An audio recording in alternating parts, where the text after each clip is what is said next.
Good day everyone. I am Princess Chavez and I will be discussing about the system requirements. System requirements is a statement that identifies the functionality that is needed by a system in order to satisfy the customer's requirements. So the customer need your product or service to function the way they need in order to solve their problem or desire. Dahil kapag ang requirements na ito ay hindi na met, syempre yung customer ay hindi na bibili ng product or services mo at posibleng maging cause ito ng failure sa inyong company. Sinasabi din dito na ang system requirements ang pinakauna at pinakamahalagang parte ng isang project. Dahil kapag hindi ito na-fulfilled, then the project will not complete. Kung kaya't, ang system requirements ay isa sa foundation para makagawa ng isang successful project. System requirements are broad and also narrow. Narrow subject that could be implemented to many times. Whether discussing the system requirements for certain computers, software, or the business processes from a broad viewpoint. Also, itong system requirement, dinadala din ito sa exact hardware or coding na nagpapagana ng isang software. Isa ito sa pinaka-effective way para ma-meet yung needs ng user at para mabawasan yung cost of implementation. Kaya't kung wala yung system requirements, the project will be a failure and the company will also fail. What are system requirements? System requirements are a broad and also narrow detailed statement that the customer makes in order to achieve their requirements. The statement should clearly explain what the customer exactly wants and how they want it. Like, yung mga pangangailangan ng customer might be to satisfy a contract, solve a problem, ma-achieve yung objective, at ma-meet yung standard o kaya ma-meet yung ibang guidelines ng isang project. So, kailangan ma-fulfill itong requirements na ito for the customer's satisfaction. System requirements will always vary depending on the project, and no two systems would have identical requirements.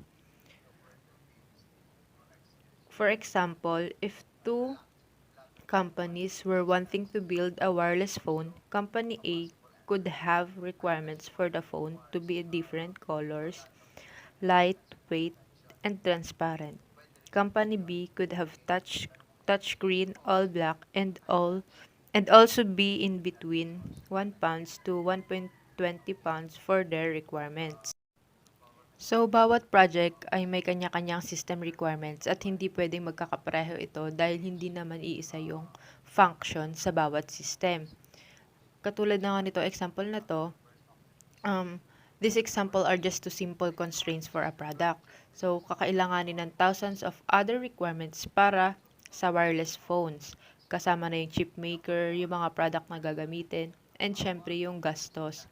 Kung mapapansin natin, walang exact amount para sa system requirements, kaya maaari itong mag-iba from product to product or solution to solution. Where they come from.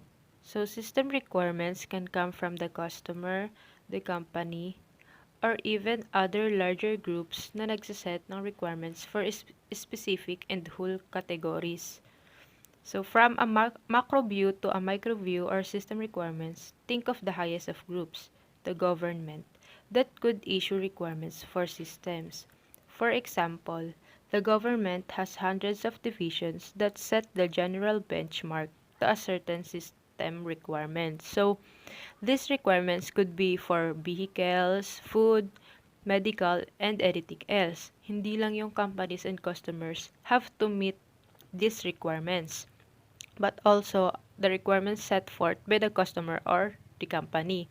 So, itong system requirements ay mahalaga sa pagpaprocess ng project or product o kung ano yung needs ng customer dahil kinakailangan ito para malaman ng customer kung ano bang uri ng system requirement ang nagpa-function na, sa isang product or project. And the ending customer usually has the most requirements to be set dahil sila yung bumibili ng product or services.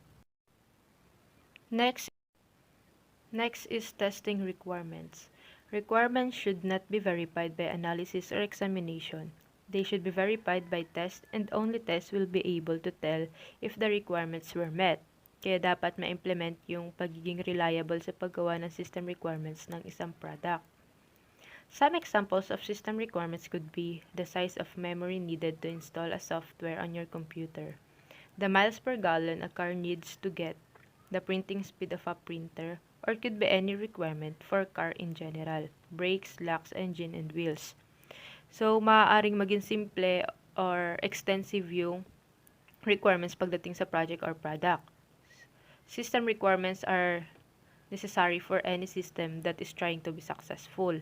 So, yung ibang requirements na hindi listed, they are just the requirements that are not supposed to put further challenges on the project. Kaya dapat yung kasama lang sa requirements state Kaya dapat yung kasama lang sa requirements statement ay yung pinaka-importanting part lang ng system requirements. And yung pagiging reliable or accurate ng isang requirement ay nakakatulong po para makasave ng time at money sa isang company. Next is how to improve requirements. For system requirements, there are many methods for a company or person to improve their system requirements. Companies that want to increase their percentage of the system requirements met can do many tasks. For example, if a company were to do significant system requirements on their product and find an issue in the development stage, it might cost the company a few extra dollars to have that fixed at once. If they didn't have the system requirement for that design, then it could cost the company twice or more to fix the same issue. So, yung pagkakaroon ng technology and skills para ma-master yung system requirements and to implement yung requirements na iyon, nakakatulong to para mabawasan yung gastos ng company. Yung pagkakaroon ng right processes and people to test out the requirements, nakakatulong ito sa customer to get exactly what they want. So, the more improvement requirement testing, the better satisfaction for the customer. And if the customer has the system requirements that will satisfy their needs, then yung company will have a higher percentage of success. Next is well-designed. Having a well-designed requirements for a project can save the customer a lot of time and money. Like yung paglilist out ng details about dun sa specific requirements bago gumawa or improve yung isang product or projects ay nakakatulong sa pagpapabuti sa mundo ng isang company. Kaya kapag may hindi kayo nagawa or may kulang about sa requirements na yon or sinadya yung laktawan para makatipid kayo sa gastos, hindi magiging maganda ang result nito. Maaaring mas malaki pa yung magiging gastos nyo in the future. So, the more na mahigpit at mas madami yung requirements, syempre, mas tataas yung presyo. Next is poorly designed. System requirements could be thought of being well designed to a customer. Yet, some requirements could have been misplaced simple due to cost or time cutting. In 2010, Toyota had an issue with some of their cars driving out of control. The issue was that the floor mats were becoming lodged under the accelerator. If the company had a requirement to test out all moving parts inside of the car, then that missed this requirement. This incident cost a $5 billion recall cost to the company. So, yun na nga, yung issue about sa floor mats, dun sa sakyan, isa ito sa example ng hindi pagkakaroon ng sapat na requirements para sa sasakyan. So, yung customer yung magde-decide if yung cost ay maaaring maging malaki para ma-implement yung pagiging completeness ng system requirement or babayaran niya yung cost para ma-fix yung original design. Kapag yung system requirements ay poorly designed, the project itself will more likely to be a failure. So, kung ang isang company ay gumamit ng poor requirements practices sa kanilang projects, magbabayad sila ng premium as much as 60% on time and budget. So, companies that do not have a well-documented and complete requirements and other business analysis will have 3 times more project failures as successes. Meaning, isa sa pinakamalaking kailangan talaga para maging successful yung isang project ay yung system requirements. Functional requirements. Functional requirements capture the intended behavior of the system. So, this behavior may be expressed as services, tasks, or functions the system which is required to perform. The document should be tailored to fit a particular project's need. They define things such as system calculations, data manipulation and processing, user interface, and the interaction with the application. So, kasama din sa functional requirements kung ano ba yung descriptions of data to be entered into the system, descriptions of operations performed by each screen, description of workflows performed by the system, descriptions of system reports or other outputs, or who can enter the data into the system, at saka yung kung paano mamimit ng system yung applicable regulatory requirements. So, from input, then the system behavior to output. Examples of functional requirements. Functional requirements should include functions performed by specific screens, outlines of workflows performed by the system, and other business or compliance requirements the system must meet. So, number 1 is yung interface requirements. Field 1 accepts numeric data entry. Field 2 only accepts dates before the current date. Screen 1 can print on-screen data to the printer. Another example sa business requirements is data must be entered before a request can be approved. Clicking the approve button moves the request to the approval workflow. All personnel using the system will be trained according to internal SOP AA-101. Pagdating naman sa regulatory or compliance requirements, the database will have a functional audit trial. The system will limit access to authorized users. The spreadsheet can secure data with electronic signatures. And sa security requirements naman is yung members of the data entry group can enter requests but cannot approve or delete requests. Members of managers group can enter or approve a request but cannot delete request. Members of the administrators group cannot enter or approve requests but can delete requests.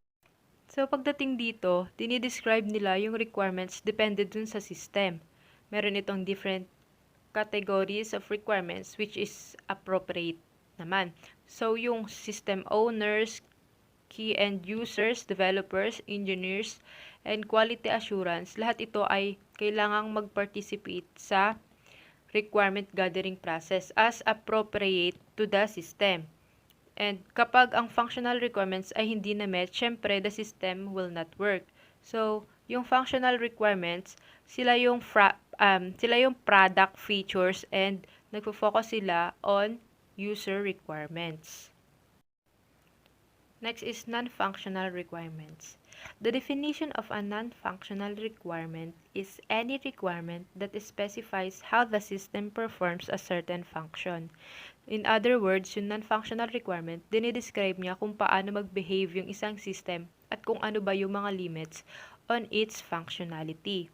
And non-functional requirements cover all the remaining requirements which are not covered by functional requirements. So, they specify criteria that judge the operation of a system rather than dun sa specific behaviors.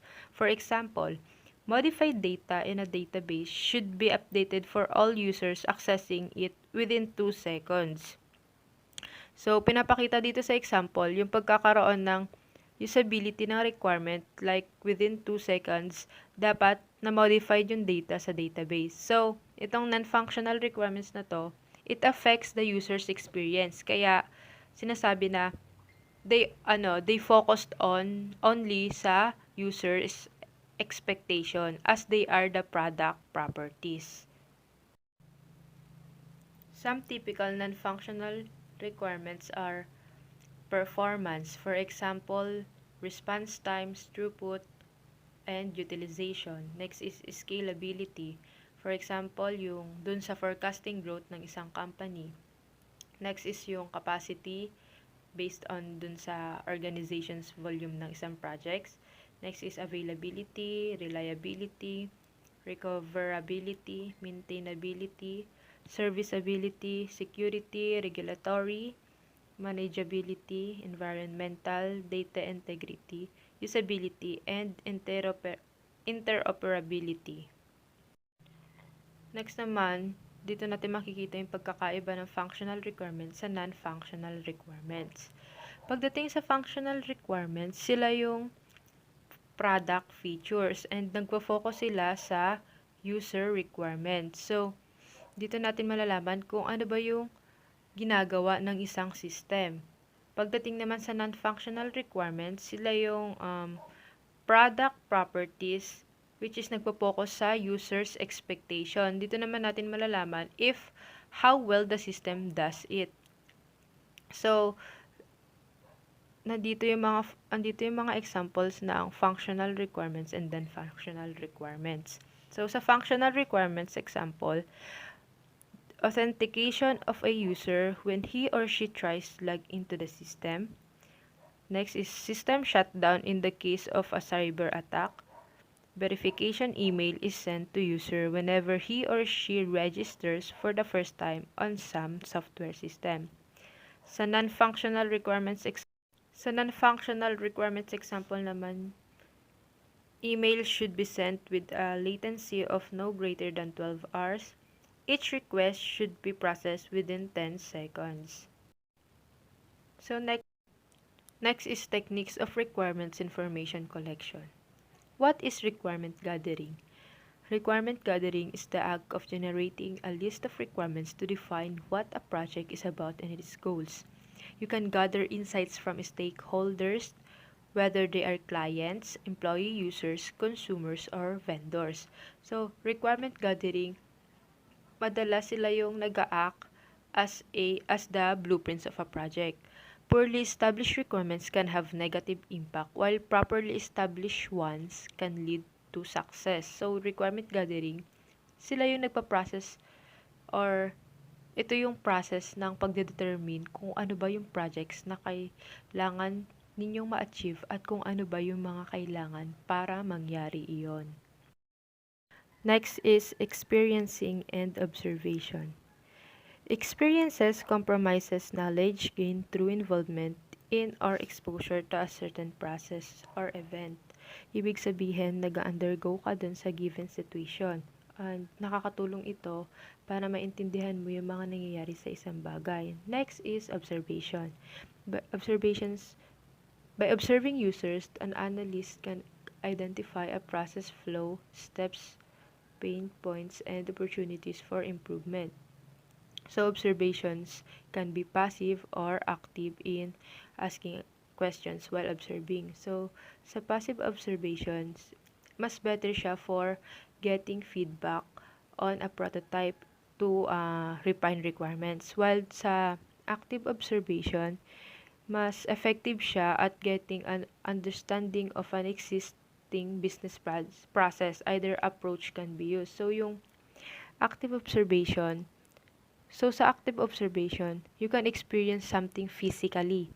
Di katulad sa passive, you are just learning from what other people have discovered. In this video, I'll be discussing techniques of requirements information collection. To determine the system requirements for the new information system, the system analysts need to collect as much information as possible to understand the organization's requirements. So, marami tayong iba't ibang techniques na pwedeng magamit for collecting requirements information. We have experiencing and observation, interview, the Joint Application Development or JAD. We also have documents review and questionnaires. So, Ms. Chavez already discussed about experiencing and observation. Now let's go to interview.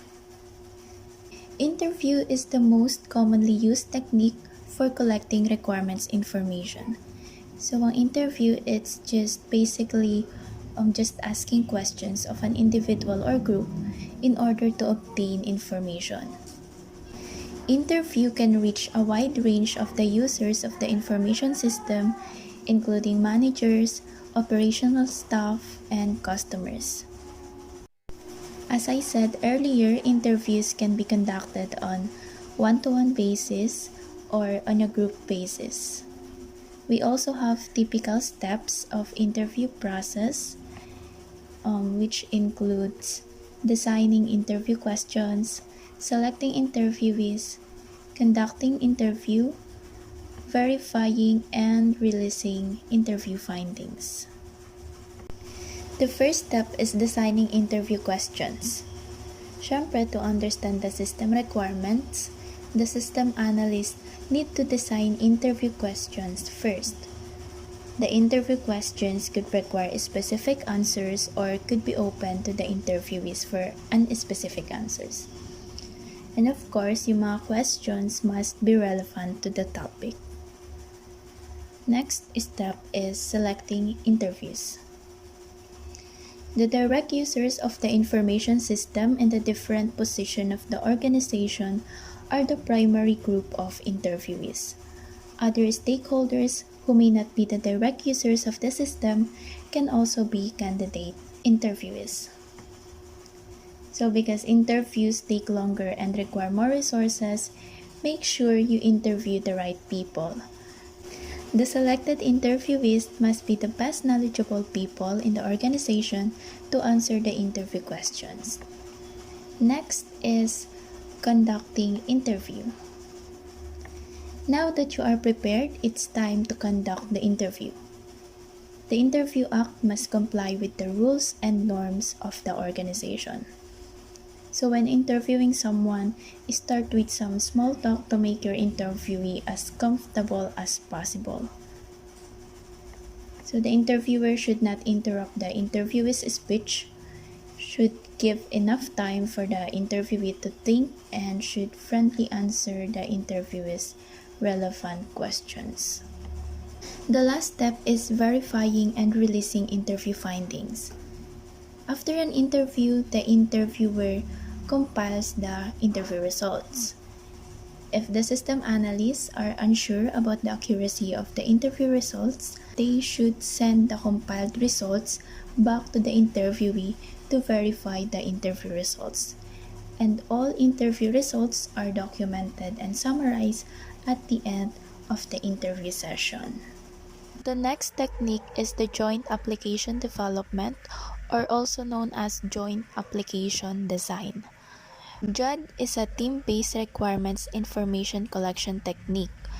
The objective of JAD is to bring representatives of all stakeholders of the organization together, including the project development team, the users in all relevant departments, and the management to identify system requirements for the development. So kapag sinabi nating JAD, mostly meeting siya with the collaboration of business and the technical team. Also, yung JAD is very common na siya sa business analysis world, mostly when they are implementing projects in agile methodology. So let's say when business needs some technical input from the technical expertise, JAD session is required. And when technical expertise required business input, JAD session is required. So basically, whenever the business and the technical team trying to collaborate each other to make certain decisions, yun yung tinatawag natin na JAD sessions. And ultimately, ang purpose ng JAD session is to collect the requirements from the business, technical or even testing team to solve critical issues and to develop the technical solutions. And just keep in mind that during JAD session, you should be very good listener and give opportunity to others to talk during the meeting and give your input when the time comes. So simply put, JAD sessions can simplify, identify, quantify, clarify, unify, and satisfy. Simplify dahil pinagsasama-sama nito yung months of meetings at phone calls sa iisang structured workshop. Also, it identify the issues and the participants. Quantify naman, it means it measures the information and the processing needs. Judge sessions also clarify all the requirements agreed upon in the session. Unify naman, it means the output from one phase of development is input to the next. And lastly, judge sessions can satisfy since customer they define the system, therefore it is their system. And shared participation brings a share in the outcome, so they become committed sa success ng system nila. So meron din tayong participants na involved sa judge session. Ito yung executive sponsor, subject matter expert, facilitator, and the key users. Executive sponsor is the person who drives the project. So sila yung system owner. And normally, yung mga executive sponsor, sila yung galing sa higher positions and gumagawa ng mga decisions and also nagpo-provide ng necessary strategy, planning, and direction. Subject matter expert, sila yung backbone of the judge session. So in general, ang responsibility lang ng subject matter expert ay to ensure na yung mga details are correct. So facilitator, sila naman yung responsible for collecting discussions and decisions made. So yung mga facilitator, sila yung nagmamanage ng judge process and nagfa-facilitate ng workshop.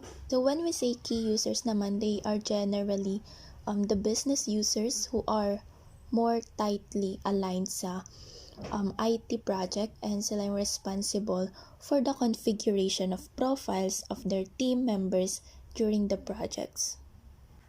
The next technique is what we call the documents review.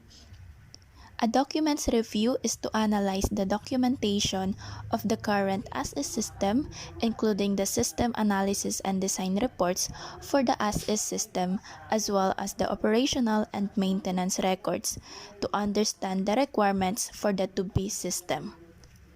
So, ang ibig sabihin lang ng documents review is you are just reviewing or you're just taking a look at all existing documentation that you can find in order to extract any information or requirements that are relevant to a current project. Next is questionnaire. So a questionnaire is a survey instrument that consists of a series of written questions for collecting information from respondents. So alam naman natin na yung questionnaire ay ginagamit siya for large group where there are several stakeholders that you have to collect their requirements. Similar sa interview and judge techniques, very important din sa questionnaire ang pagpili ng participants.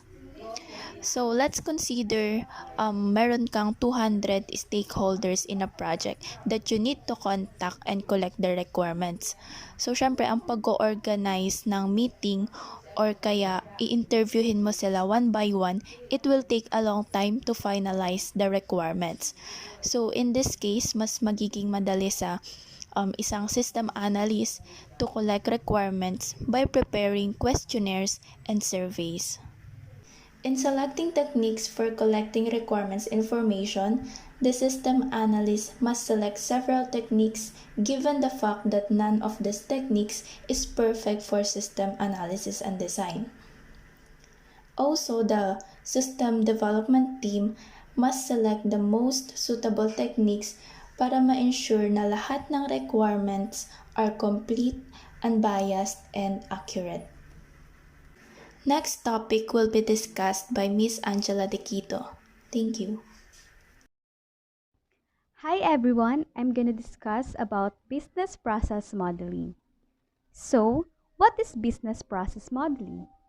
Business process modeling is the graphical representation of a company's business processes or workflows as a means of identifying potential improvements.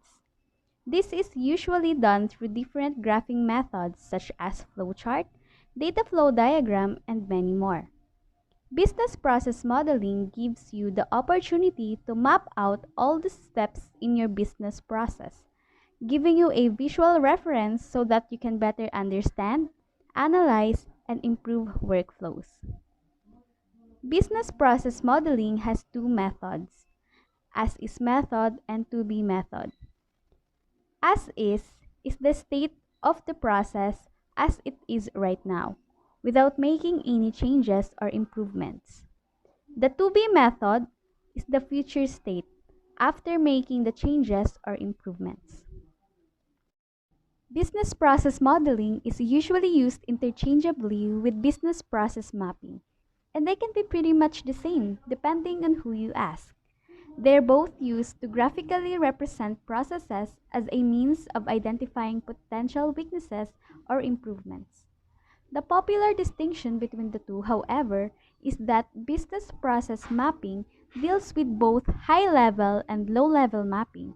It can be a very generic representation of a process without getting into too much detail or pretty much the exact opposite.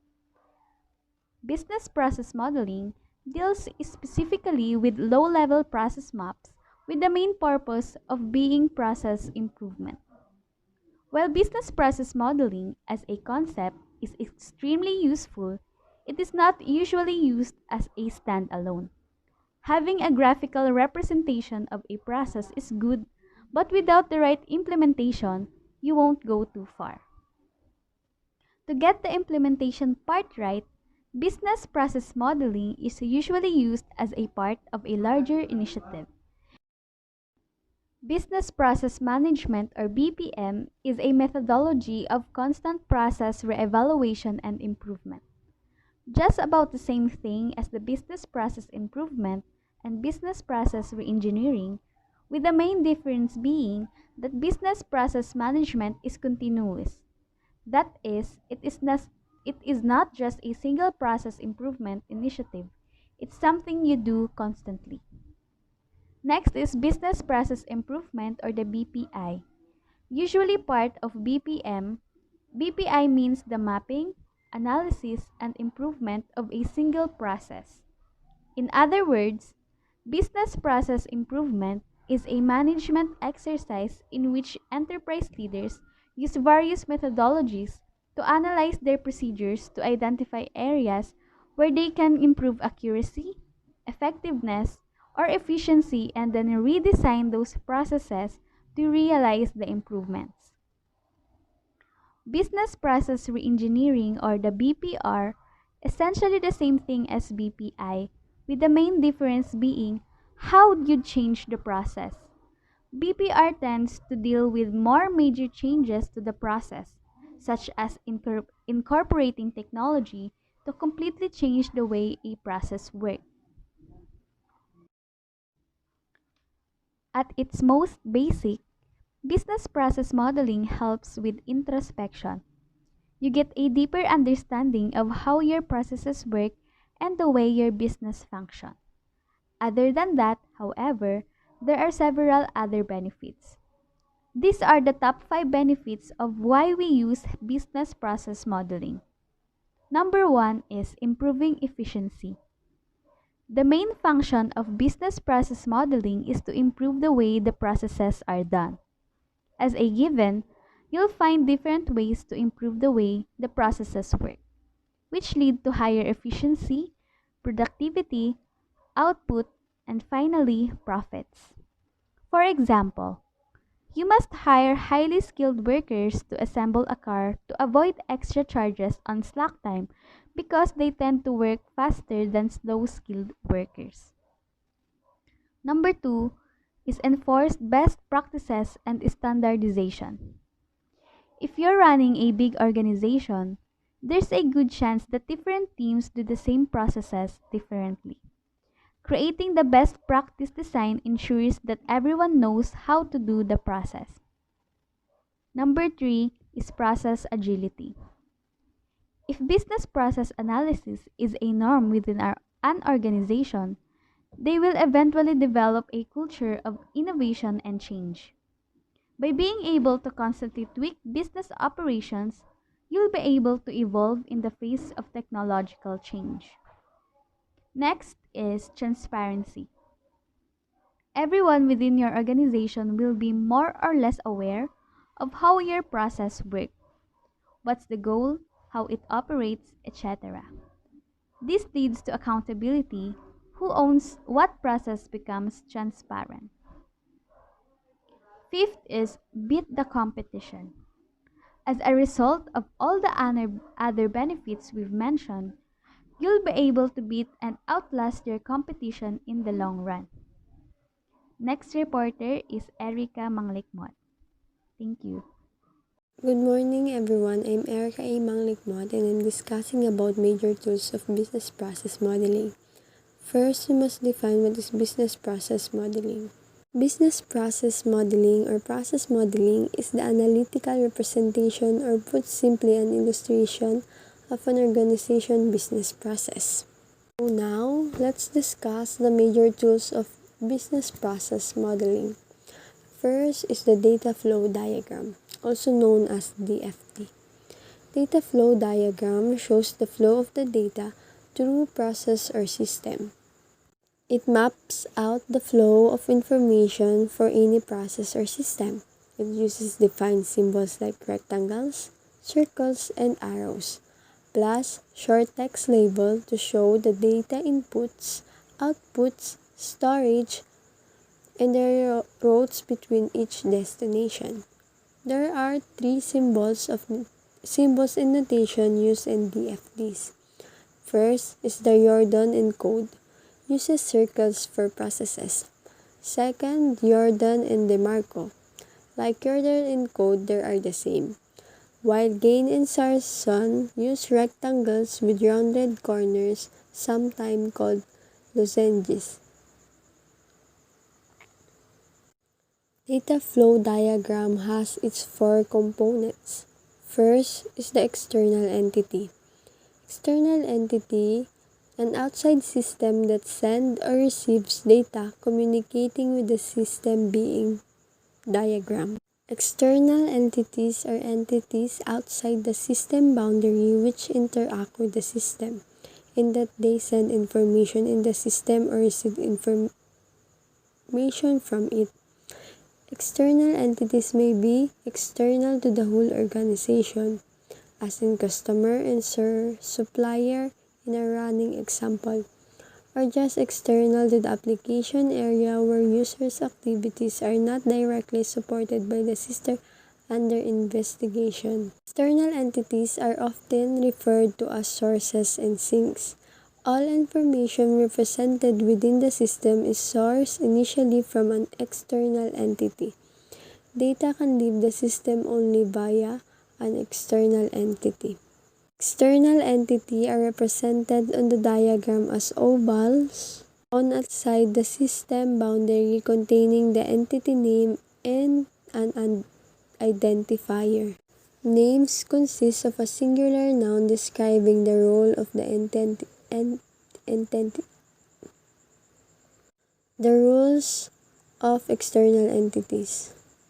First, each external entity must communicate with the system in some way. Thus, there is always a data flow between an external entity and a process within the system. External entities may provide and receive data from a number of processes. It may be appropriate for the sake of clarity and to avoid crisscrossing of data flows to depict the same external entity of the number of points on the diagram. The next component is the process. Any process that changes the data producing an output.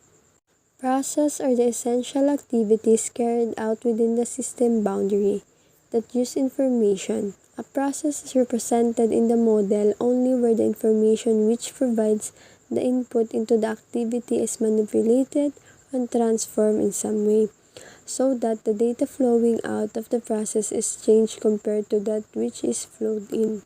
The activity may involve capturing information about something that the organization is interested in, such as customer or customer maintenance call. Processes are depicted with a box divided into three parts. The top left-hand box contains the process number. It is simply for identification and reference purpose and does not in a way imply priority and sequence. The rules for processes are: first, the process name should be an imperative verb specific to the activity in question, followed by meaningful description of the object of the activity. Example, create contract, schedule jobs. The next component is the data store. Files or repositories that hold information for later use, such as database table or membership form. The purpose of a data store is a place where data is stored and retrieved within the system. This may be a file, customer contracts file, for example, a catalog or reference list, option list, for example, logbook such as job book, and so on. A data store is represented in the data flow diagram by a long rectangle containing two locations. The left-hand box is used for the identifier. The area of the rectangle is labeled within the name of the data store. So, what are the rules of data stores? First is the one convention that could be used is to determine the letter identifying a data store by a store's nature. M is used where a manual data store is being depicted. D is used where it is computer-based data store. T is used where a temporary data store is being represented. Data stores may not act as a data sources or sinks. Data flowing into a data store must have some corresponding output and vice versa. The last component is the data flow. The route that data takes between the external entities process and data stores. The purpose of the data flow is to represent a package of information flowing between two objects in the data flow diagram. It is a directed line drawn between the source and the recipient of the data flow with the arrow depicting the direction of a flow. What are the rules and tips of DFT? First is each process should have at least one input and output. Next, each data store should have at least one data flow and one data flow out. Data store in a system must go through a process. All process and DFD go to another process or data store. So this is the example of data flow diagram. The flow diagram has its kinds and level. First is the context. Context is the overview of the system and its interaction to the rest of the world. The second is the level 1. More detailed view of the system. It shows main sub-process and stores data that make up the system. Level 2 is the major advantage of data flow diagram. Examples of how DFDs can be used. First, in software engineering, business analysis, and system structures. In this example, the external entity is the student. The process or the check available, enroll student, confirm registration, while the data flows are the application form, course details, course enrollment details, and the student details, and also the confirmation and rejection letter, while the data stores are the courses of the students. The next major tools of business process modeling is the Unified Modeling Language. It's a standard modeling language consisting of an integrated set of diagrams developed to help system and software developers for specifying, visualizing, constructing, and documenting the artifacts of software systems, as well as for business modeling and other non-software systems. So, the purpose of Unified Modeling Language is to providing system architects, software engineers, and software developers with a tool for analysis, design, and implementation of software-based systems, as well as for modeling business and similar processes.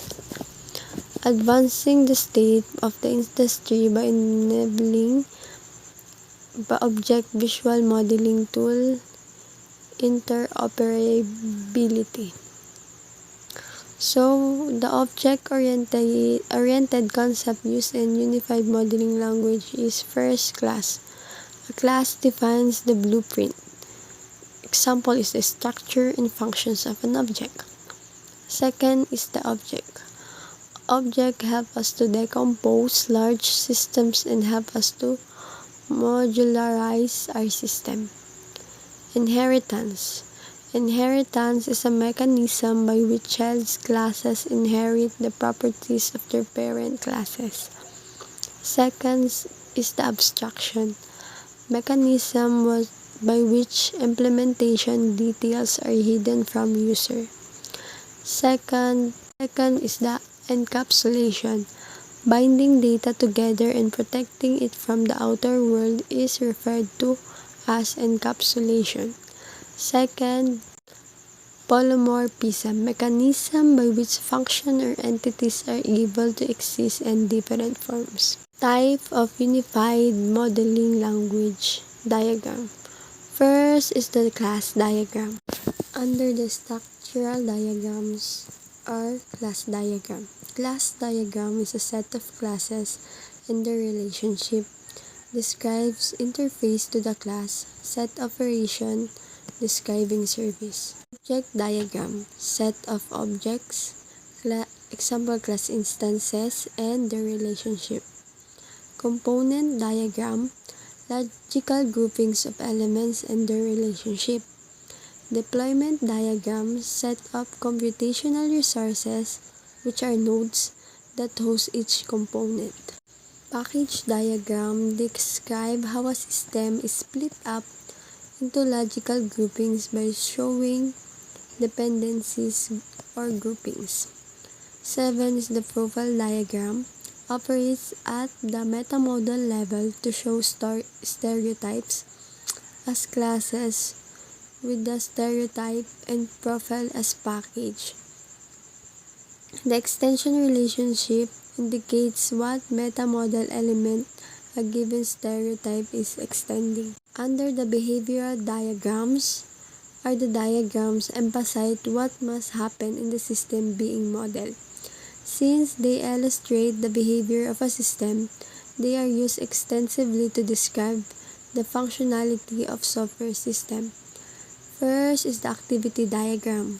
Activity diagram describe the business and operational step-by-step workflows of components in a system. And an activity diagram shows the overall flow of control. Next is the state machine diagram. State machine diagram states the state transition of the system. Use case diagram describe the functionality provided by a system in terms of actors, their goals, represented as use cases, and any dependencies among those use cases. Interaction diagram. These diagrams are a subset of behavior diagrams, emphasizing the flow of control and data among the things in the system being modeled. First is the communication diagram. Shows the interaction between objects or parts in terms of sequence message. They represent a combination of information taken from class, sequence, and use diagram describing both the static structure and dynamic behavior of a system. Next is the interaction overview diagram. Provides an overview in which the nodes represent communication diagram. They are activity diagram in which every node, instead of being an activity, is a rectangular frame containing interaction model. Example is communication, interaction overview, sequence of unified modeling language. Third is a sequence diagram. Shows how objects communicate with each other in terms of sequence of message. Also indicates the lifespan of objects related to those message. Last is the timing diagram, a specific type of interaction diagram where the focus is on timing constraints. Timing diagram models sequence of events and their effects on state and property values. time flows along horizontal axis from left to right, they can be used to show method execution, profiling, or concurrency scenarios. The third major tools in business process modeling is the business process modeling notation. These symbols and elements to illustrate how the logic behind the workflow will function from start to finish. This is the example. BPMN has 4 elements of diagram. First is the connecting objects, swim lanes, flow objects, and data. Under the flow object symbols are these events. Events are circular symbols that serve as a trigger, initiating a starting point, intermediate step, or an end point of a particular process. Some popular event symbols are message. A message, like an email or text, is sent or received. Link. A process is a part of a larger ecosystem and links off into a separate set of tasks. Error. An issue has occurred, interrupting the workflow. Timer. Timer symbols can mark the kickoff of a timer. Next is the activities. Activities are rounded rectangles, illustrating a specific task performed by a person or system. Under the activities are tasks, the precise action that must be performed. Tasks are very specific and cannot be disassembled into additional tasks. Transaction involve a payment process. Sub-process. These indicate a set of additional tasks categorized together. Call, a common process used in other areas of the workflow. Next is the gateways. Gateways within a BPMN diagram are diamond-shaped symbols that map decision points. Under these are the exclusive. An example of an exclusive gateway is a waiting to hear the right secret code from a strange knock on a clubhouse door. Do you allow them entry or turn them away? Next is the event base. In this fork in the road, a specialized decision must be made. Parallel. Gateways do not await a certain condition, they can take place concurrently. Next element is the connecting objects. Connecting objects illustrate how different pieces of the puzzle connect with one another. Under this is the sequence. Sequence maps the sequential flow of the objects. Association, the relationship between different data and object. Message indicates a message sent between various participants in workflow. Next element is the swim lane.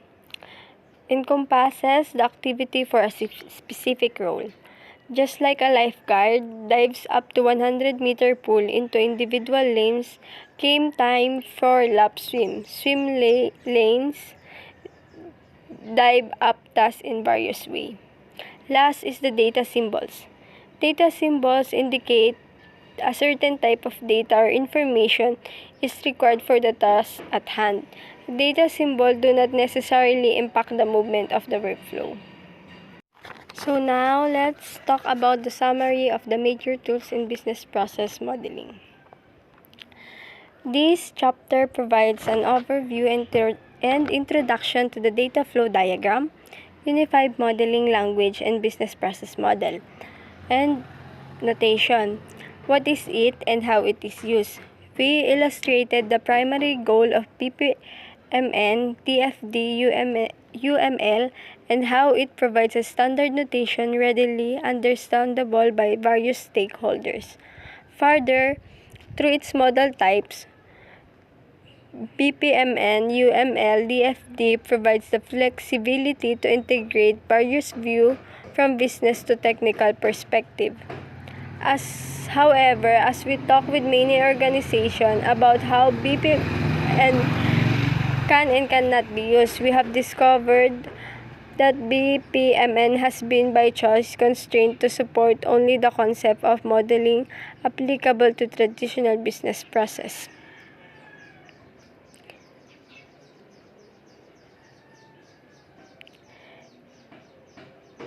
That's all. Thank you.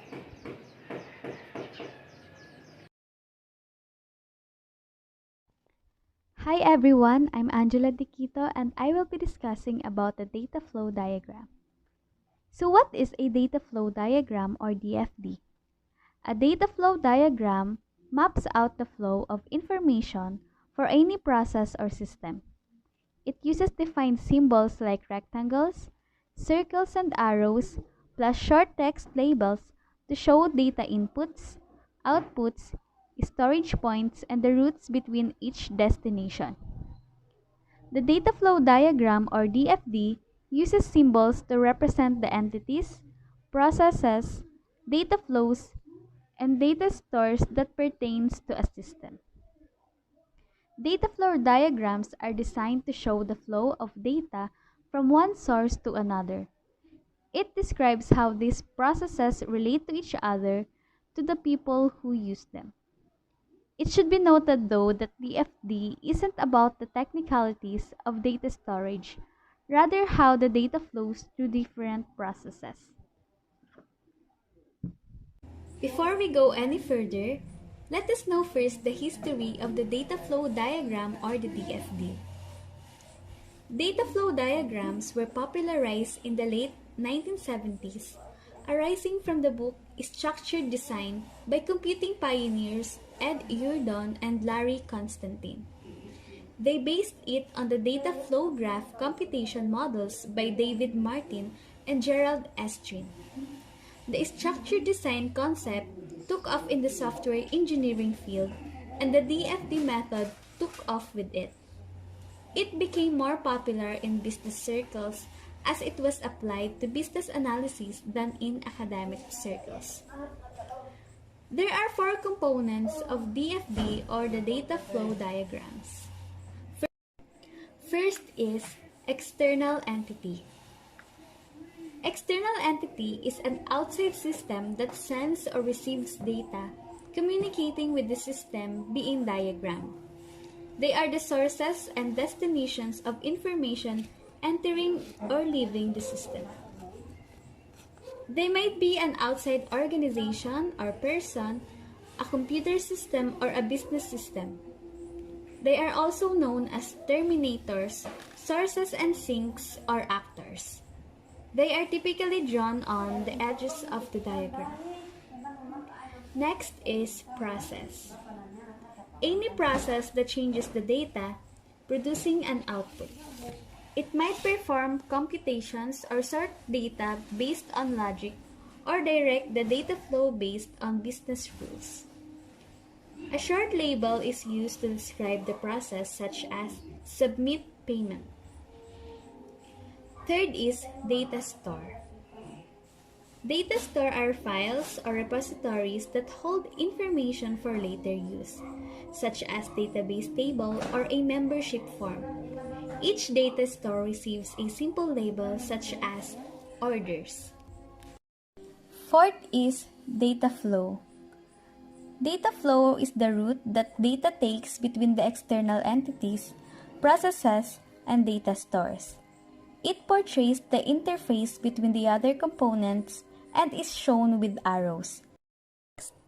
I'm gonna discuss about the systems thinking approach. What is a systems thinking approach? Systems thinking is a holistic approach to analysis that focuses on the way that a system's constituent parts interrelate and how systems work over time and within the context of larger systems. So when we should use systems thinking? Problems that are ideal for a systems thinking intervention have the following characteristics. Number 1, the issue is important. Number 2, the problem is chronic and not a one-time event. This means that the problem is constantly recurring. Third, the project is a familiar and has a known history. Fourth, people have unsuccessfully tried to solve the problem before. That's all of my report. Thank you. Good afternoon, class. So, I'm Monica S. Ulanday. So, our next topic is about the context diagram. The context diagram is used to establish the context and boundaries of the system to be modeled, which things are inside and outside of the system being modeled, and what is the relationship of the system with these external entities. Look at the example diagram on the screen. A context diagram, sometimes called a level 0 data flow diagram, is drawn in order to define and clarify the boundaries of the software system. It identifies the flows of information between the system and external entities. The entire software system is shown as a single process. DF Deliver 0 is also called a context diagram. It's a basic overview of the whole system or process being analyzed or modeled. It's designed to be an at-a-glance view, showing the system as a single high-level process with its relationship to external entities. It should be easily to understood by a wide audience, including stakeholders, business analysis, data analysis, and developers. Now let's proceed to the decomposition. Again, take a look at the diagram below. Decomposition is the process of breaking complex entities, processes, technology, business problem, business needs into smaller subparts, and then breaking those smaller parts down even more, until the complex entity has been broken down into more discrete components with a more understandable. The process of decomposition diagram, often called decomp, explain the breakdown of the processes within a project or business area or functional area. The purpose is to show all the processes and identify the relationship dependencies among them. Process decomposition lets you organize your or oval or DFD in a series of levels so that each level provides successively more detail about the portion of a level above it. This is level 1 diagram. Take a look on the last diagram below. Level 1 provides a more detailed breakout of the pieces of the context level diagram. You will highlight the main function carried out by the system as you break down the high-level process of the context diagram into its sub-processes. And the next topic is about the balancing. The concept of balancing is stated that all incoming flows to a process and all the outgoing flows from the process in the parent diagram should be preserved at the next level of decomposition. Thank you. The next topics will be reported by the next reporter. Good day everyone, I'm Irish Argusino and I'm going to discuss case tools and other information about data flow diagram. So, case tools o tinatawag na computer-aided software engineering. It is a tool that provides automated assistance for software development. From the meaning itself, provides automated assistance. Kumbaga, ang ginagawa ng case tool ay para mapadali o mabawasan man lang syempre ang mga ginugol na oras at gastos para lang sa software development. And its main goal is to enhance the quality of the system developed. Case tools generally include 5 components. First is diagramming tools. Diagramming tools support analysis and documentation of application requirements. They include the capabilities to produce data flow diagrams, data structure diagrams, and program structure charts. In this meaning, the diagramming tools support the capability to draw diagrams and charts and to store the details internally. Kumbaga, kung meron mang pagbabago na nangyari sa flow ng system, pwedeng i-redraw yung entire diagram in order to follow the flow of the system. Next component naman is centralized information repository. The capture, analysis, processing, and distribution of all systems information is aided by a centralized information repository or data dictionary. The dictionary contains the details of system components such as data items, data flows, and processes. Dito naman, kaya siya centralized information repository from the word itself, central. Kumbaga, yung mga information that is a central place of storage, kumbaga nandoon in-store yung mga product specification, related reports and diagrams, and other useful information regarding management. Next is interface generators. System interfaces are the means by which users interact with an application, both to enter information and data or to receive information.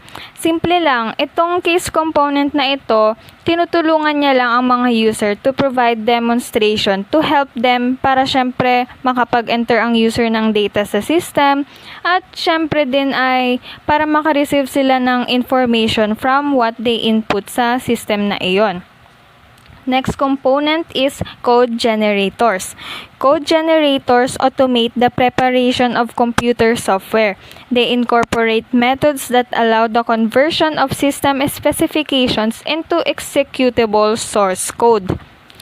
Dito naman, nagge-generate or naggagawa sila ng mga codes o mas tinatawag silang computer programming language. Para itong language na in-generate nila, it can be read by a computer system. Ang example na lamang nito ay yung ginagawa natin sa lab, yung HTML. 'Di ba? Nag-encode tayo tapos yung mga in-encode natin na iyon ay magiging website or web page. And that's how the code generator works. Last case component is management tools. Case systems also help project managers in maintaining efficiency and effectiveness throughout application development process. This case component assists development managers in the scheduling of analysis and design activities and the allocation of resources to different project activities. In this meaning, gaya nung dito sa sinabi sa naka-highlight, to help project managers in maintaining efficiency and effectiveness. And also, para din yung business ay mag-operate effectively. So, that's how management tools or what is the management tools. Now, let's proceed to level 2 diagram. Level 2 diagram or 2-level DFD goes one step deeper into parts of 1-level DFD. It can be used to plan or record the specific detail about the system's functioning. So, to better understand the level 2 diagram, here's some example. In this example, it is the college management system, and the first thing we should know is the flow of this college management system. As you can see in the screen, the first flow is managing student information. Second is assigning classrooms. Third is managing teachers. And fourth is setting timetables. So now that we're done with the flow, let's proceed to the level 0 before we go to the level 2 para mas lalo nating maintindihan ang data flow diagram.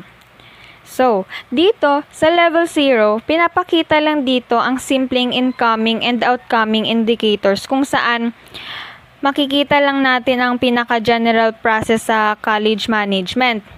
Nandito yung mga teachers, kung makikita nyo sa screen, yung students, at yung college administrator, kung saan makikita nyo dito ang mga information nila.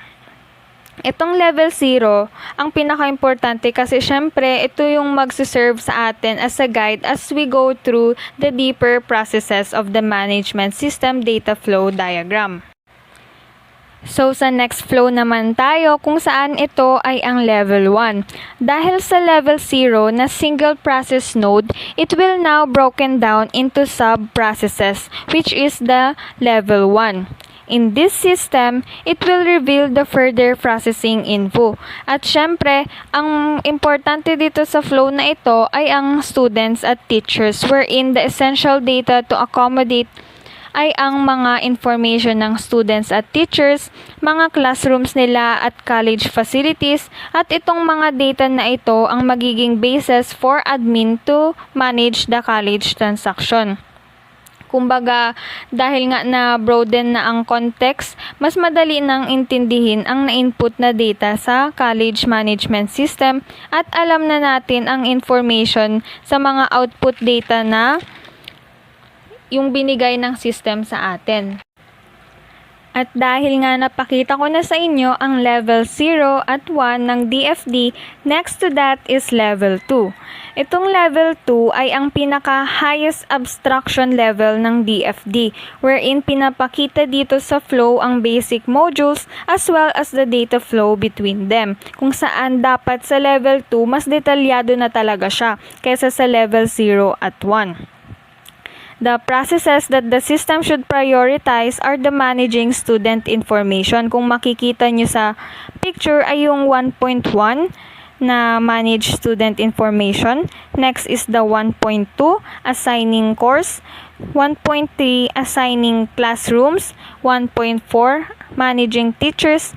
At ang last ay ang setting timetables, kung saan sa setting timetables, pinapakita sa flow yung detailed events of this flow. Kung makikita nyo sa pic ulit, nandito na ang student database wherein yung outgoing data sa 1.1 at 1.3 ay mapupunta doon sa student database.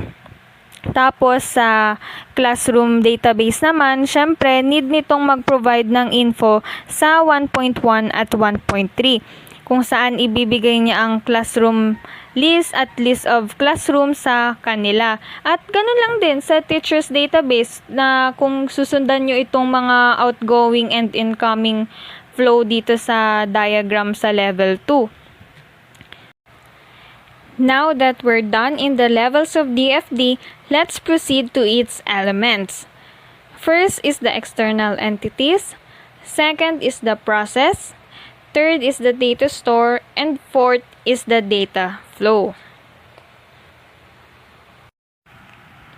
First element is external entities. External entities are entities outside of the system boundary which interact with the system. External entities are often referred to as sources and sinks. These data flows are the inputs and outputs of the DFD. Kumbaga, itong external entities, gaya ng sabi sa meaning, they are from outside the system boundary na nag-interact sa system na ito, na kung saan sila ang nagpo-produce ng data at syempre nagko-consume din ng data sa flows between the entity and the system diagram. The next element is process. Processes are the essential activities carried out within the system boundary that use information. An activity that changes or transforms data flows since they transfer incoming data or outgoing data. All processes must have inputs and outputs on a DFD. Dito sa process, hindi natin malalaman ang data na ita-transform if wala ito. Dahil nga ang process, gaya ng sabi dito, they transform the incoming data sa outgoing data na kung saan dapat lahat sila ay merong input and output sa DFD. Next element is data store. A data store is a place where data is stored and retrieved within the system. Data stores could consist of files held long-term or a batch of documents stored briefly while they wait to be processed. Input flows to a data store include information or operations that change the stored data. Output flows would be data retrieved from the store. Kung matatandaan nyo yung sa level 2 diagram na pinakita ko, yung mga data store doon, yun yung mga student database, classrooms database, teachers database, at yung courses database. Yun yung mga data store na kung saan ina-explain ko dito yung sa mini. Last element ay ang data flow. A data flow represents a package of information flowing between two objects in the data flow diagram. This data could be electronic, written, or verbal. Input and output data flows are labeled based on the type of data or its associated process or data stored, and this name is written alongside the arrow.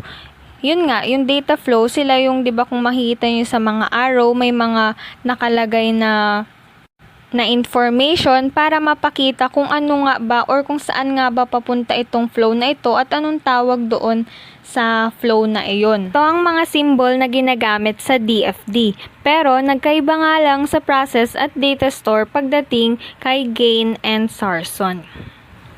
So, in validating the DFD, there are two fundamental types of errors. First is the syntax errors, second is the semantics errors. Syntax errors. In syntax errors, it can be thought of as grammatical errors that violate the rules of the DFD language. Most case tools have syntax checkers that will detect syntax errors. Dito sa syntax errors, ito yung pinakamadaling maayos na error kesa dun sa isang error na i-discuss ko mamaya. Sa syntax error, info-follow nila yung rules sa diagram at para ma-assure na correct yung DFD structure, ito yung dapat nilang gawin. For each DFD, check each process for a unique name, action, verb, phrase, number, or description. Siyempre, dapat meron silang one input data and one output data flow. At sa process, dapat output data flow names usually different than input data flow names between 3 and 7 processes per DFD.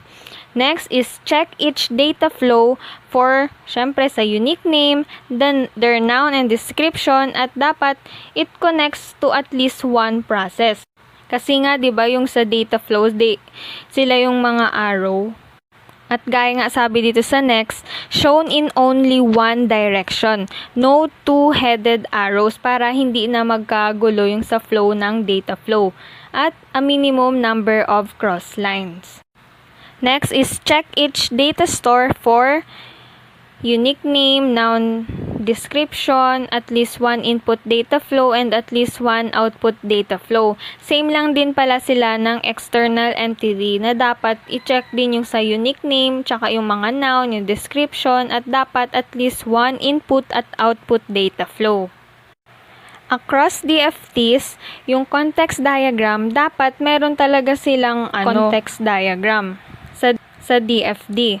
Kasi yun yung mahalaga para mapakita yung pinaka-main flow nitong DFD. Next is viewpoint. There is a consistent viewpoint for the entire set of DFDs. Decomposition. Every process is wholly and complete described by the processes on its children DFDs. And last is the balance. Yung dapat, yung lahat ng data flow, data store, and the external entity is on a higher level. DFD is shown on the lower level, DFD that decomposes it. At dapat walang data stores or data flow na mag-a-appear sa lower level DFDs that do not appear on their parent DFD. And the last common error is the semantics error. Itong semantics error na to, ito yung talagang ang hirap ayusin dahil nga dito sa i-explain ko. Gaya ng sabi dito sa semantics error, it can be thought of as misunderstandings by the analysis in collecting, analyzing, and reporting information about the system. Dahil dyan sa mga misunderstanding na yan, doon nagkakaroon ng semantics error. At para ma-check ang mga error na ito ay yung 3 useful checks to help ensure that models are semantically correct. 1 is to ensure that the model is an appropriate representation by asking the users to validate the model in a walkthrough. 2, to ensure consistent decomposition. And last is to ensure that the terminology is consistent throughout the model. So, that's all for my report. The next topic will be discussed by Laika Oliver. Next topic would be DFD o Data Flow Diagram. Ano nga ba ang Data Flow Diagram? Ang Data Flow Diagram ay para sa lahat ng course na ginagawa o nagre-require ng capstone project para sa thesis tulad ng IT, CS, and ITT. So basically, ang DFD o Data Flow Diagram ay ginagamit bilang blueprint sa pagbuo ng iyong capstone project. Para mas maintindihan ang DFD, ito ay ginagamit sa paggawa ng capstone project para mas maintindihan ang flow ng data inputs na binibigay sa system at para makaproduce ng expected output. Gumagamit din ng DFD ng mga symbols para ma-illustrate kung paano mahahandle o mapaprocess ng system ang mga binibigay na input. And here are the symbols na ginagamit sa data flow diagram. So, the first symbol is the process. Ang process ay ginagamit para malaman o ma-declare kung saan gagamitin ang mga data sa inputs. Next symbol is the data store. Ang data store naman ay nagsisilbing lalagyan ng mga data inputs na kinakailangan o nire-require sa loob ng system. The third symbol is the external entity. Ang external entities ay mga actor o mga user na mismong gagamit ng iyong project. And the last symbol is the data flow. Ang data flow ay ang mga arrow na kailangan malabel ng data inputs para malaman ang flow ng mga data sa loob ng system. Also, you need to know na ang DFD o Data Flow Diagram ay may levels. Ang levels nito ay nagsisimula sa pinaka-general process o ang context diagram. At ginagawa itong specific para malaman ang pinaka-flow ng data sa loob ng system. So the first level of the data flow diagram is the level 0 or the context diagram. Level 0 shows the general process of the system. So sa level 0, ito ay binubuo ng general input, general process, at ang expected output. Pati na rin ang external entity na gagamit ng iyong system. The next level is the level 1. Level 1 shows that the general process breaks down into specific process. So dito sa level 1, malalaman din ang flow ng process from the external entity to the process or from the process to external entity. Pwede ring from process to process. And the last level is the DFD level 2.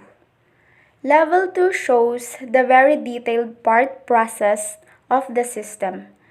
Sa level 2, dito makikita ang data store which is gagamitin bilang lalagyan ng iyong data input at ang mga sub-processes kung kinakailangan. Ito ay para mas ma-emphasize ang pinaka-flow ng iyong data flow diagram. Next is contrasting the as-is and to-be system. The as-is state of a process is the now state. It's how the process operates before you make any changes or improvements. The to-be process, on the other hand, is the future state. So, yung as-is a situation stands for today or ngayon. And yung to-be system naman state for tomorrow.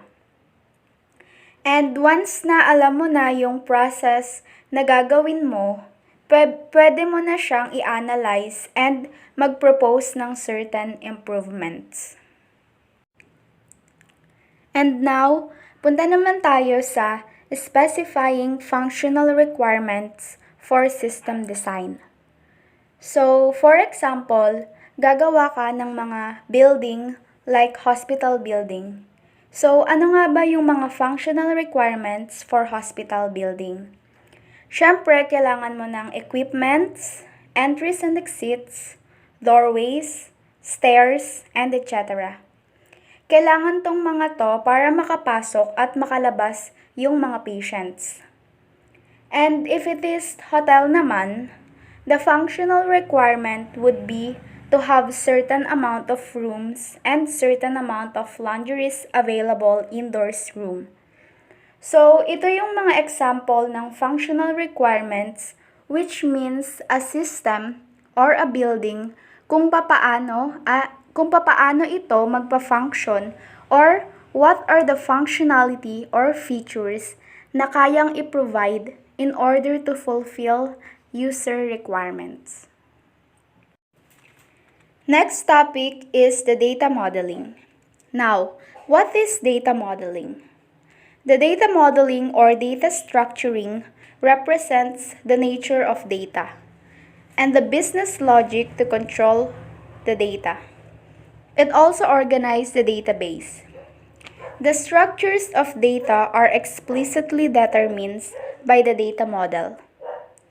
So, itong particular data model, ito yung magde-decide kung ano yung structure ng data.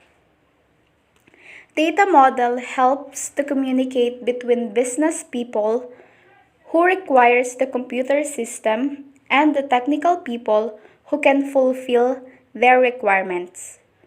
So that's why data modeling is so important. The data modeling concept has 3 levels. These 3 levels are like this.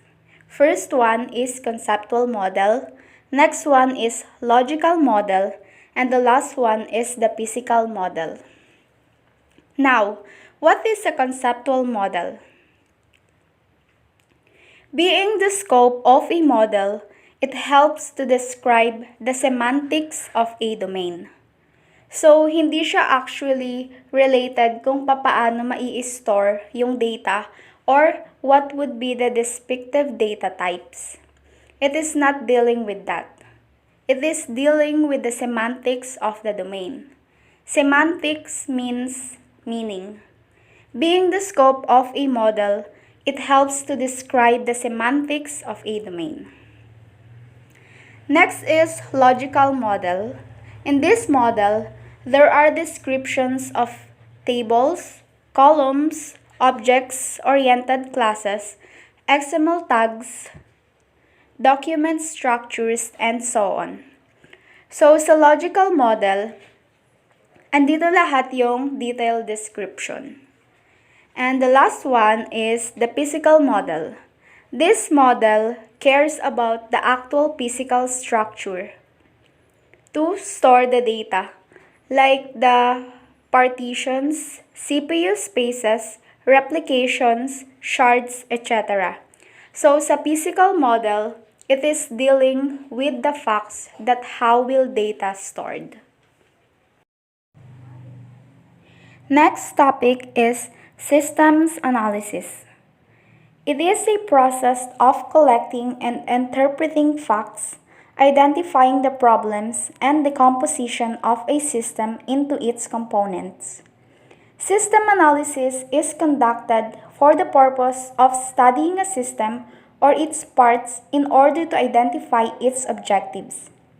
It is a problem-solving technique that improves the system and ensures that all the components of the system work efficiently to accomplish their purpose. Properties of a system. So a system has the following properties. Number 1 is organization. Organization implies structure and order. It is the arrangement of components that helps to achieve predetermined objectives. Second is interaction. It is defined by the manner in which the components operate with each other. For example, in an organization, purchasing department must interact with production department and payroll with personnel department. Third is interdependence. Interdependence means how the components of a system depend on one another. For proper functioning, the components are coordinated and linked together according to a specified plan. The output of one subsystem is the required by other subsystem as input. Fourth is integration. Integration is concerned with how a system components are connected together. It means that the parts of the system work together within the system even if each part performs a unique function. And the fifth is central objective. The objective of system must be central. It may be real or stated. It is not uncommon for an organization to state an objective and operate to achieve another. The users must know the main objective of a computer application early in the analysis for a successful design and conversion. Next one is the elements of a system. The following diagram shows the elements of a system. So, outputs and inputs. Yung outputs and inputs, ang main aim ng system ay para makaproduce ng output na useful sa mga user. Inputs are the information that enters into the system for processing. Output is the outcome of processing. Next is yung processor. The processor is the element of a system that involves the actual transformation of input into output. It is the operational component of a system. Processors may modify the input either totally or partially, depending on the output specification. As the output specifications change, so does the processing. In some cases, input is also modified to enable the processor for handling the transformation. Next one is the control. So, yung control, siya naman yung nag-guide sa system. It is the decision-making subsystem that controls the pattern of activities governing input, processing, and output. The behavior of a computer system is controlled by the operating system and software. In order to keep system in balance, what and how much input is needed is determined by output specifications. And next is feedback. Feedback provides the control in a dynamic system. So, positive feedback is routine in nature that encourage the performance of the system. Negative feedback is informational in nature that provides the controller with information for action. And second to the last is the environment. So, yung environment naman, ito yung super system kung saan nag-operates. It is the source of external elements that strike on the system. It determines how a system must function. For example, vendors and competitors of organizations' environment may provide constraints that affect the actual performance of the business. And the last is boundaries and interface. A system should be defined by its boundaries. Boundaries are the limits that identify its components, processes, and interrelationship when it interfaces with another system. Each system has boundaries that determine its sphere of influence and control. The knowledge of the boundaries of a given system is crucial in determining the nature of its interface with other systems for successful design. Next is the types of systems. So the systems can be divided into the following types. Number one is physical or abstract systems. So, physical systems are tangible entities. We can touch and feel them. Physical system may be static or dynamic in nature. For example, desks and chairs are the physical parts of computer center which are static. A program computer is a dynamic system in which programs, data, and applications can change according to the user's needs. Abstract systems are non-physical entities or conceptual that may be formulas, representation, or model of a real system. Next is open or closed systems. So an open system must interact with its environment. It receives inputs from and delivers output to the outside of the system. For example, an information system which must adapt to the changing environmental conditions. A closed system naman does not interact with its environment. It is isolated from environmental influences. A completely closed system is rare in reality. And next is adaptive and non-adaptive system. So adaptive system responds to the change in the environment in a way to improve their performance and to survive. For example, human beings, animals. And the non-adaptive system is the system which does not respond to the environment. For example, machines. Next is permanent or temporary system. Permanent system persist for a long time. For example, business policies. So temporary system is made for a specified time and after that they are demolished. For example, a DJ system is set up for a program and it is disassembled after the program. The next type is natural and manufactured system. Natural systems are created by the nature. For example, solar system, seasonal system. Manufactured system is the man-made system. For example, rockets, dams, and trains. Next type is the deterministic or probabilistic system. Deterministic system operates in a predictable manner and the interaction between system components is known with certainty.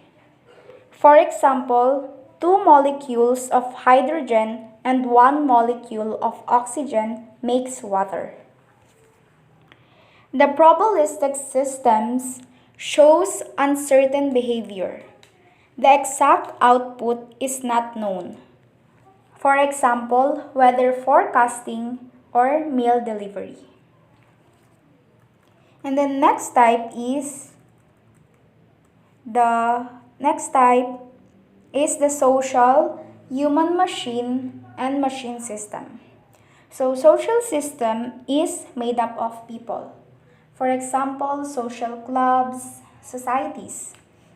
And in human machine system naman, both human and machines are involved to perform a particular task. For example, computer programming. And machine system is where human interference is neglected. All the tasks are performed by the machine. For example, an autonomous robot. And the last types of a system is the man-made information systems. It is an interconnected set of information resources to manage data for particular organization under direct management control. So this system includes hardware, software, communication, data, and application for producing information according to the need of an organization. So man-made information systems are divided into three types. So number one is formal information system. So sa formal information system, it is based on the flow of information in the form of memos, instructions, etc. from top level to lower levels of management. And yung informal information system naman, this is employee-based system which solves the day-to-day work-related problems. And last is yung computer-based system. This system is directly dependent on the computer for managing business applications. So for example, automatic library system, railway reservation system, banking system, and etc.